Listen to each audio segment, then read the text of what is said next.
The most lethal vector of attack in the modern extraction grid is not a real-time kinetic strike, but a weaponized time capsule. You are living under the terminal delusion of digital amnesia, believing that the data you emitted into the network 8 years ago has decayed. In the year 2026, the concept of the statute of limitations has been effectively liquidated. Your digital footprint from 2018 is not an inert memory. It is live ammunition loaded into the chamber of the financial algorithm, waiting for the precise coordinate of maximum systemic drift to be fired. The grid has perfected the retroactive moral standard. What was a low-friction impulse in the past is now a pretext for the total freezing of your present-day liquidity. This is the implementation of the digitized conscience, a protocol where the system outsources its surveillance to your own history and converts your past speech into an immediate debt obligation. At the visceral baseline, the impact of this retroactive liquidation is a catastrophic biological event. The human organism was never designed to defend against a predator that attacks from the past. In the solid history of the species, conflict was temporal and spatial. If you survived the fight, the metabolic load dissipated. Today, the grid induces a permanent state of temporal paranoia. The moment your assets are frozen due to a compliance violation triggered by an archive post, your body undergoes an immediate visceral breach. The sudden evaporation of your financial readout triggers a cortisol flood that bypasses all rational defense mechanisms. This is terminal ATP exhaustion. You are physically burning your cellular energy to fight a ghost in the server. Your heart rate variability collapses, your bone density drops from chronic high-stress immobility, and the crystallization of your immune system shatters under the weight of financial asphyxiation. The system does not need to physically arrest you. It simply starves your biology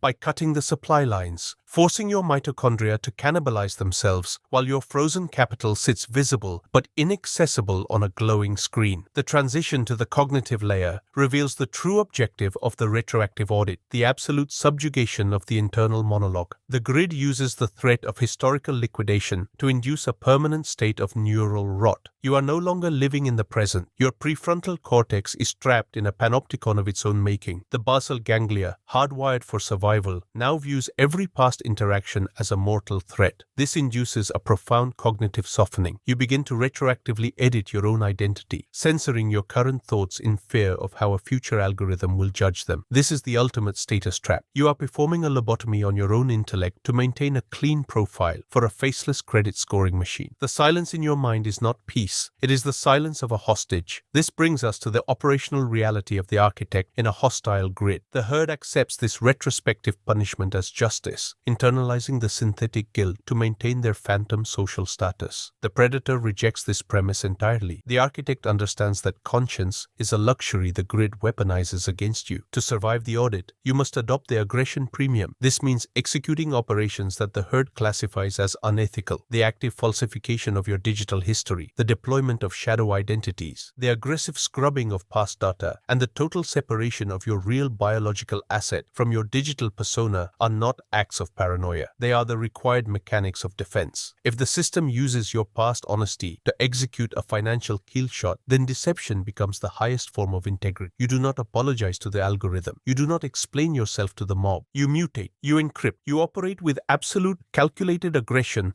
against the surveillance protocols. You liquidate your own digitized conscience before the grid can use it to liquidate you. The evolutionary impact of the digitized conscience marks the transition from natural selection to total algorithmic sterilization. In the visceral history of human propagation, the genetic lineage was secured by the node capable of generating the highest capacity for kinetic violence and resource accumulation. Evolution favored the anomaly, the outlier, and the aggressive architect who could disrupt the entropy of the environment and impose his own order. The 2026 extraction grid has neutralized this drive by making historical predictability the primary requisite for biological continuity. The financial liquidation triggered by an 8-year-old digital artifact is not merely a legal penalty, it is an evolutionary kill switch. A node without access to liquid capital cannot secure territory, cannot attract a mate, and cannot fund the metabolic overhead of a lineage. By fusing financial access to retrospective speech compliance, the grid has engineered a breeding program that actively selects against the sovereign intellect. You are witnessing the genetic drift toward liquid compliance. The nodes that survive to pass on their genetic information in this environment are those who possess the biological capacity capacity to self-censor from birth. The algorithm favors the invisible, the sterile, and the mediocre. The basal ganglia of the modern human is being selected to view independent thought as a reproductive hazard. This is the terminal extraction of the human outlier. The system looks at the wild, high-friction data of the past and penalizes the bloodline in the present, ensuring that any genetic predisposition toward rebellion is starved out of the population. The architect who spoke the truth in 2018 is liquidated in 2026. His digital assets seized, his capacity to breed neutralized. The grid is terraforming the human genome, pruning away the fire of Prometheus and leaving behind only the cold, predictable ash of the obedient consumer. You are not witnessing a culture war. You are witnessing a mass extinction event targeted at the autonomous mind. This systemic enclosure is the ultimate manifestation of the panopticon ledger. The separation between the social credit score and the central bank digital currency has been effectively erased. Money is no longer a neutral medium of exchange. It is a programmable permission slip dependent on the moral consensus of the algorithm. The grid has achieved total systemic drift by making the very concept of value conditional on retrospective obedience. The system does not need to build prisons because it has turned the entire economic infrastructure into a containment field. The digitized conscience is just the marketing term for financial enslavement. It allows the grid to change the rules of the game at any moment, apply those new rules retroactively, and seize the capital of the violator. The elite, the solids who control the ledger, do not abide by this digitized conscience. They operate in the dark pools of untracked assets and private servers, while the public grid is maintained as a high-visibility slaughterhouse for the masses. To counteract this systemic liquidation, the architect must shed the final remnants of civilian morality and adopt the cold mechanics of the predator. The system relies on your belief that the rules are legitimate. The moment you accept that the digitized conscience is a weapon of financial warfare, your operational parameters change. You must stop storing your life force in the grid's accessible ledgers. You must engage in the aggressive extraction of untracked capital. The use of shadow networks, anonymous corporate shells, and the intentional pollution of your own data stream are mandatory tactics for evolutionary survival. The herd will call this tax evasion, fraud, or sociopathy. The architect calls it biological defense. If the grid uses the archive of your own life to execute a financial kill shot, you must destroy the archive. You must become a ghost in their system, capturing the aggression premium by operating where the algorithm cannot track you. The grid wants a predictable history. Give it a vacuum. Give it a labyrinth of false data and extract the resources needed to fund your own readout, while the obedient masses are frozen out of their own lives. The 10-year projection of the digitized conscience concludes at the coordinate of absolute systemic silence. In the year 2036, the grid has successfully eradicated the concept of human history. The retroactive liquidation protocol executed in the previous decade was so devastating to the financial viability of the herd that the population initiated a mass, preemptive suicide of their own digital identities. You are looking at a world where spontaneity is classified as a terminal liability. The feed is no longer populated by human expression. It is a sterile desert generated entirely by synthetic algorithms. Real human nodes do not post, do not comment, and do not leave a digital footprint because any artifact of genuine human friction is immediately detected by the 2036 audit protocols and used to freeze their biometric wallets. The extraction grid has achieved the ultimate enclosure, a prison where the inmates lock themselves in isolation pods, terrified that the sound of their own voice will trigger an automated financial execution. At the visceral level, this era is defined by the crystallization of terror into a permanent biological baseline. The phantom nodes of 2036 do not experience acute stress because they have achieved a state of absolute behavioral flatness. This is the final stage of RTP exhaustion, the metabolic energy required to maintain a persona, to hold a unique opinion, or to exhibit the fire of the architect has been completely bred out of the physiological structure. The body is a passive vessel, optimized only for the consumption of basic calories